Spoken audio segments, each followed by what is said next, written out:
friends, welcome back to my channel. In this video, we're talking all about rosemary essential oil.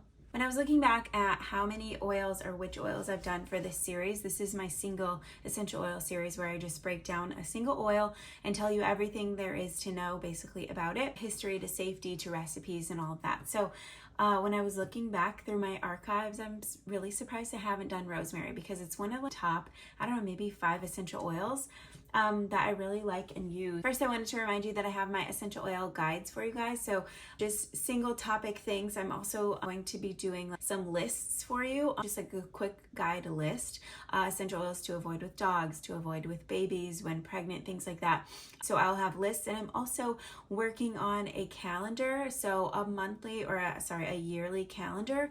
So each month and each week and each day will have different, like try rosemary today or a diffuser blend for the week to try and things like that. So I'm really excited about that. Let me know if you guys are interested or are excited too, and I will let you know when that is up in my stand store. But anyways, history of rosemary, like every other main essential oil, popular essential oil, it's been used for centuries. It's back to ancient times. It's been used in culinary, medicinal, and aromatic uses.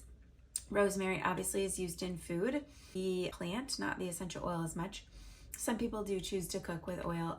The ancient Egyptians, Greeks, and Romans used rosemary in religious ceremonies, and also it was used to burn, similar to sage, in homes. Way back then, and probably still. I think I had one of those sage, I don't even know what they're called, a huge bundle of sage, and I think rosemary was bundled up with it too. So it's similar in that way. So rosemary is steam distilled, also just like so many other essential oils. The leaves and flowering tops are harvested and then they're distilled. So heat, water, steam, it's a whole science experiment type of thing. And then you get the floral water, which it would be rosemary hydrosol. Then you get the essential oil. And so that's how most essential oils are made. I can do a whole video on distillation if you want, or how to obtain essential oils, because there's also cold pressing with citrus oil. So let me know if you want an entire video on that. Rosemary plants are very similar to lavender. So we want them to drain well. They can do well in all climates, but they do warm and sunny climates like Mediterranean region, Spain, France, Italy, Greece. Like lavender, you can grow lavender anywhere. We have lavender here in Michigan, and it does well. It's a pretty hardy plant. The constituents of rosemary. So actually, I wanted to share this part. So this is my aromatherapy school textbook, but basically some essential oils will have different chemotypes, and that just means they are stronger in a certain constituent than in others, if that makes sense. So most essential oils or most rosemarys are going to be rich in cineol, but there are 3 different chemotypes, and the way to find, which means they'll just be more beneficial in certain ways or in different ways. But this one from Revive is rich in cineol. And so you can just go on, all of your essential oil companies that you're using should have the test results available on just their website and on their essential oil listing. So you should be able to just go and pull that up. If not, you need to change which brand you're using.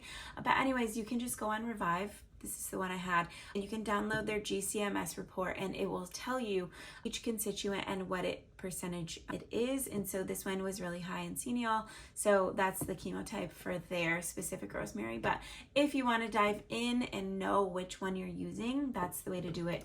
1,8 cineol, which also I'll touch on in safety information too, so keep that in mind. So beyond cineol, our constituents are alpha-pinene, camphor, verbenone, and boreneol, and so those are going to give it its benefits and what make it beneficial in its own unique ways. So it's really great for respiratory. It has that like eucalyptus, where it just it's invigorating, energizing. It has that medicinal type of smell.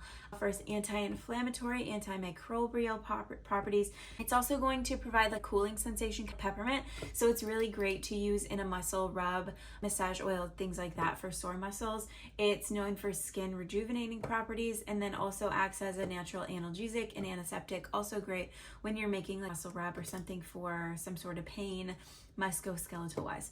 So all of those constituents work together to make rosemary super versatile, like lavender. So you can use it for a lot of different things. So safety, just before we get into the uses of rosemary, because it is like lavender and it's like some other essential oils, but also it's different in its safety. So with the cineol, you want to make sure that you're not putting this near your face or nose on infants and children under the age of 5.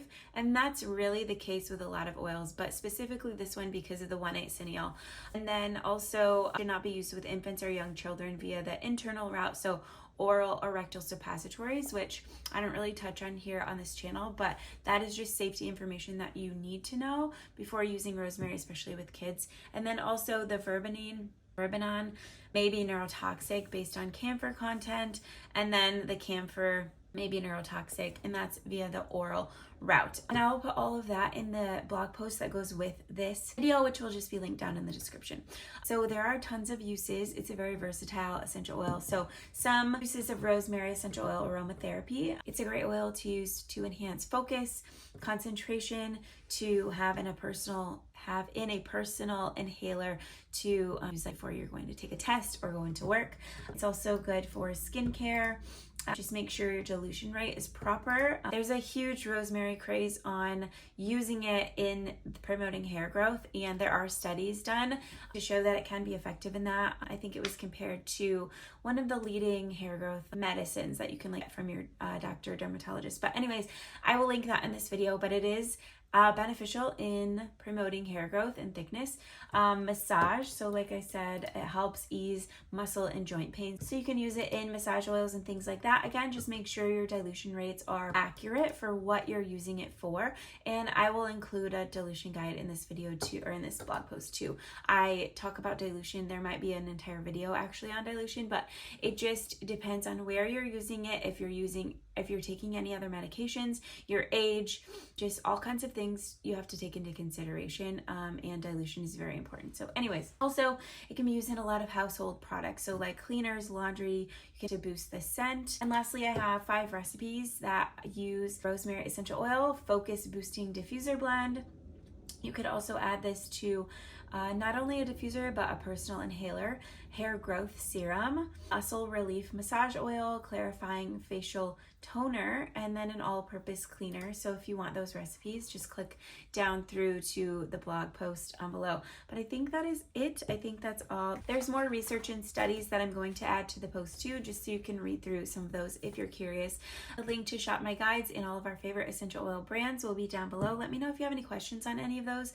We do have a handful of brands that we like. I am continuing my journey in letting out different essential oil companies, so leave your favorite brand down below and I will let you know what I think about it. I do a series also where I just go through an essential oil company's website. Thank you guys for watching this video. I hope you have a great day. Bye.